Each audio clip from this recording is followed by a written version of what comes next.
À 73 ans, Fabrice Luchini continue de déchaîner les passions et son caractère ne fait pas l'unanimité. Il s'est même fait reprendre par une célèbre journaliste qui lui a demandé de changer de comportement. Depuis 2020, Audrey Crespo-Mara a vu défiler de nombreuses célébrités dans son fameux portrait de la semaine de 7 à 8.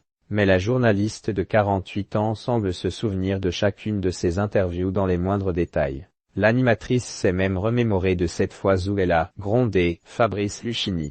Fabrice Luchini, recadré par Audrey Crespo-Mara, répondez-moi vraiment point d'exclamation dans une interview donnée à TV Magazine le 5 mars. La conjointe de Thierry Ardisson est revenue avec plaisir sur certains de ses souvenirs de télévision. Et elle n'a pas hésité à balancer. Lorsqu'elle interroge des personnalités publiques pour ses interviews, Audrey Crespo-Mara cherche avant tout à les faire sortir de leur personnage. Elle a d'ailleurs raconté sa rencontre avec un Fabrice Luchini, toujours très théâtral, survenu en septembre 2023.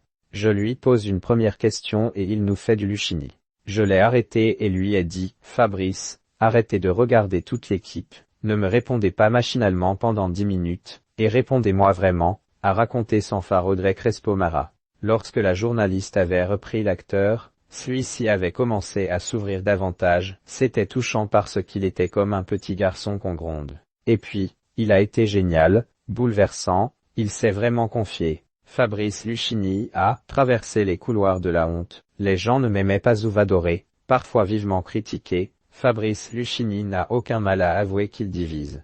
En 2014, il avait d'ailleurs déclaré à nos confrères de la Provence avoir souvent ramé dans sa jeunesse. Les gens ne m'aimaient pas, avait-il alors avoué.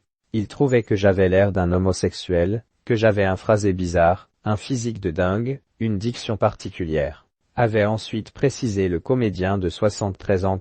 Et de poursuivre, on a aussi tout dit sur moi, il a trop d'identité. Il ne peut pas être un acteur principal, car il produit un déficit de la narration. Peu après, on écrivait le contraire. On me targuait d'être l'acteur populaire et littéraire à la fois, conscient de son image, mais aussi de son évolution dans la sphère médiatique. Le père d'Anna Luchini avait alors conclu, j'ai longtemps traversé les couloirs de la honte, où on me préférait des acteurs qui aujourd'hui ne travaillent plus. Mes défauts sont devenus mes qualités.